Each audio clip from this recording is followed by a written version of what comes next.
What is up, guys? It is the Sound Alchemist, and today we're back to another 40 Facts video.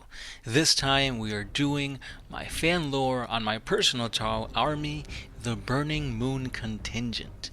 So, for a while now, I've been kind of spitballing a whole bunch of ideas in my head as to how to improve or update my Tau army. So, I've always liked Tau. It was one of the first armies that caught my attention, mainly because I'm such a weeb and I like the battle suits. So the Tau are easily my favorite army and my main army. And then from there, I also like Grey Knights, but for now I'm playing Tau, the Space Marines, and Chaos Space Marines. So with this army, it kind of centers around the Farsight enclaves. I've always loved Farsight. His lore is just really amazing, and he's my favorite character in all of 40K, including the Primarchs and Demon Primarchs and all that stuff. So say what you say, but Farsight is one bad mofo. So I decided to kind of work my actual playable army into something that's more fun, and for me, that's always giving my army lore. Having a history behind the models, seeing like my commanders out on the battlefield, knowing that they're fighting for the enclaves, kind of gives me something a little bit more to like push me to win games. It's like, yeah, I could bring in the most competitive list, but if I don't have like the lore behind it, it's not as fun for me. So I decided to make the Burning Moon Contingent. So if you don't know what that means, Burning Moon's just the name of the contingent for these Farsight enclaves. A contingent is basically a gathering of cadres, which is a bunch of smaller forces that each have their own commander, is being led by a greater force. And they're basically going to take on a huge threat. It's not the biggest, how do I put it? It's not the biggest Tau force that they can muster. There's still one above that, and that's literally when they bring the entire army or the entire military strength to battle. So, with this being said, I'm gonna go into the kind of lore of it first, kind of give you a big overview of what's to come, and then I'm going to dive into 2 of the 5 commanders for this army. And these 2 commanders that I'm focusing on are actually going to be defectors. So they used to be part of the Tau Empire, but they've cut off ties and now they join the enclaves. So with that being said, guys, let's dive into 40 facts on the Burning Moon Contingent. The Farsight enclaves are a series of Tau-controlled worlds that function independently from the Tau Empire. They are located in the far right side of the Damocles Gulf, next to the Segmentum Ultima, and they are being led by the infamous Commander Farsight. Even without the numbers and resources of the Tau Empire, the enclaves have built massive colony domes, moon bases, and even a powerful orbital defense station throughout their territory. The warriors of the enclaves are some of the most rebellious of the Tau, completely dismissing ethereal rule and instead follow Farsight's goals. Now the renegade, or hero, Farsight, has attained a mastery of the Manka, which is otherwise known as the killing blow style of warfare. This type of battle doctrine has bled into the martial culture of the Enclaves' fire warriors, and therefore these hot-blooded warriors are experts in close quarters combat, which is rather rare for a Tau. Now, even though the ethereals of the Tau Empire have labeled Farsight as a renegade and his enclaves as the Forbidden Zone, many still see Farsight as a legendary hero. Alongside Commander Shadowsun and Shas-O Kais, Farsight was trained by the legendary Commander Puretide, and now his teachings are being passed down to the new generations of Enclave warriors. However, Farsight isn't the only hero to hail from the Enclaves. His legendary bodyguard, the Eight, have also many heroic feats to their names. They consist of Commander Bravestorm, Shasvre Ovesa, Commander Brightsword, Commander Shivastos, Shasvre Ablotai 9-0, Commander Arachon, and Sub-Commander Torchstar. And now, we welcome 5 new elite warriors who have also pledged their lives towards the Tau, who call the Enclaves their home. They are the 5 Embers, and in time they will ignite the fires of the future for the Farside Enclaves. Now let's begin the lore on the 5 Embers, beginning with the Defectors. Commander Shatterstar. So Commander Shatterstar is also known as Shas O Orna Vero, and he pilots the XV-86 Cold Star battlesuit. His armaments. He's usually tactically flexible, therefore he changes his weapons and war gear depending on the mission, but he always wields the high output burst cannon. His personality is rather stoic and stern, always out to complete the mission. Now let's jump into his lore. Before he defected from the Tau Empire, Vero was a hero to the Tau. He had a remarkable battle record during all of his missions, and he even managed to single-handedly take out a Necron royal court. The exact details are only known to him and a few ethereals, but this incredible feat earned him the title of Shas O. He was one of the few commanders who volunteered to test pilot the new XV-86 Cold Star battlesuits. But unfortunately for Vero, he suffered horrendous burns across most of his body when a malfunction occurred during his re-entry into orbit, and the Cold Star suit was to blame.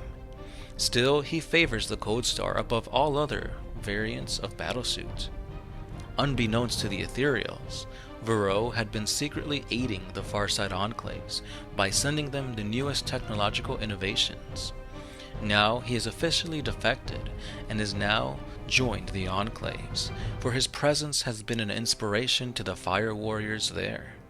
With their morale bolstered, and with a battle-hardened veteran leading the charge, the Enclaves have increased their combat power practically tenfold. Now if you guys wish to wield the might of Commander Shatterstar in your 8th edition games, this is the rules that I've come up for him. So of course, he is a commander in XV-86 Cold Star battlesuit, meaning that his movements is a crazy 20 inches, weapon skill 3, BS 2, strength, toughness is all 5, wounds is 6, basically the same stat line as a commander in a Cold Star battlesuit. His signature system is the dynamic mirror field.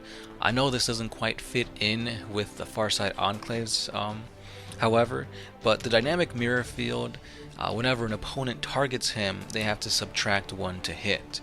Now this is because he's such an expert pilot, he's been utilizing the Cold Star for such a long time, he knows the ins and the outs, and therefore it's going to be a harder target for the enemy, so that kind of fits in lore-wise. When it comes to his Warlord trait, he's got the Exemplar of the Mondka, meaning he could advance and shoot as if he did in advance. Now the cool thing about this is when this guy advances, he moves 20 inches. So that is, he's going to be zipping all over the battlefield. When it comes to weapons and his support systems, he basically just has the high output burst cannon, and then you can equip him with anything else you need depending on the mission. So if you know you're going up against orcs, maybe some flamers, burst cannons, anti-infantry. If you're going to go tank hunting, obviously give him freaking fusion blasters. So yeah, that is how you would field Shatterstar on the battlefield, and that was his lore. So now we move on to the other defector, Commander Moondust. Shas O Vralas, aka Commander Moondust. She pilots an XV-8 Crisis battlesuit. Her armaments are quad fusion blasters. Her personality is generally serious, however she does have a very caring attitude towards her subordinates. Now let's get into her lore.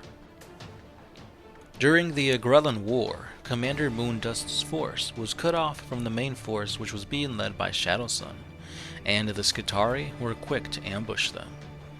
The Tau fought hard, but the mechanical bodies of the Martians were too resilient.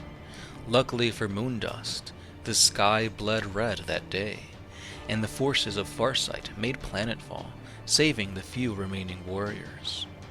Shas El Vralas approached the commander of this force, Ironsun, and exited her battlesuit. She knelt before her saviors and pledged her allegiance to the enclaves. I had faith in the greater good, but I felt that I belong upon a different path. Before she could continue, Ironsun spoke. Faith is a powerful force indeed, but we have our own faith in a mutual destiny that cannot be denied. Commander Ironsun exited his battlesuit and took Moondust's arm. Together we'll see the sun rise in the Tau Empire. And with this, she was now inducted into the Enclave's forces. But before we can continue on with Moondust's brighter-looking future, we have to go back to the past. More precisely, let's find out how this commander got her nickname. So the Tau were alerted of an incoming series of meteors which were headed directly towards one of their newly acquired planets. To their surprise, these were no ordinary meteors, but orc-infested rocks. Shas el Ra-Las's forces made landfall on the surrounding moons, and in a volley of missile pods and heavy rail rifle fire, the rocks were demolished. Under the shimmering dust, Shas el Ra-Las unloaded her quad fusion blasters into any surviving orcs. Upon the various moons they fought a great battle, thus giving her the nickname Commander Moondust. Now if you wish to wield the awesome might of utilizing 4 fusion blasters, this is how you'll run Commander Moondust in your games. So of course she has an XV8 Crisis battlesuit, same stat line there, no big changes. Her Warlord trait, if she is your Warlord, is the Precision of the Hunter. With this Warlord trait she can reroll wound rolls of 1 against tanks and monsters, and in the lore this is kind of symbolized because she knows where to strike for bigger targets, the heavy hitters. She's trained alongside Commander Shadowsun when she was part of the Tau Empire. When she defected to the Enclaves, she was further trained into how to utilize her fusion blasters. So because of this, she's got a good sense of, where to strike, when to strike, and because of that, she's got the precision of the hunter. Her signature system is of course the fusion blades. She's got 4 fusion blasters, so let's make the best use of them, and of course that means she's got to wield freaking energy swords. So, after training alongside Commander Ironsun, Moondust was finally able to utilize the mighty fusion blades to their full extent. Of course the Farside Enclaves are all about close combat, so if you got fusion blasters, why not use fusion blades? So again, her weapons and support systems are 2 fusion blasters and the fusion blades.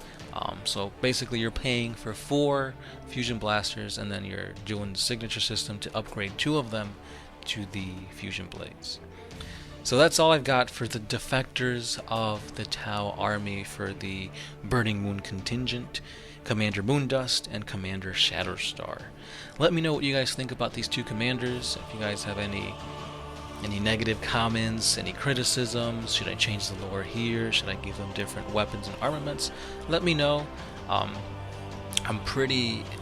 think I got a good understanding as to how I want them to play out, so I think these 2 are pretty good, but again, if you guys have any other thoughts, comments, etc., let me know down below. If you guys have your own fan lore that you want to submit, feel free to send us an email or message us on Facebook. That way we can get your lore and we'll start, working on it. We do have quite a few lore bits racked up to get through, so it might be a while till we get to yours. So just be understanding if we don't put it out, right away. And yeah, we've got at least, I want to say, 3 more parts that are done. Well, 2 parts are for sure done, and then I'm currently working on the 3rd part for this Burning Moon Contingent. And yeah, we'll go from there, guys. So of course, this is the Sound Alchemist, part of One Mind Syndicate, and I'll catch you guys tomorrow.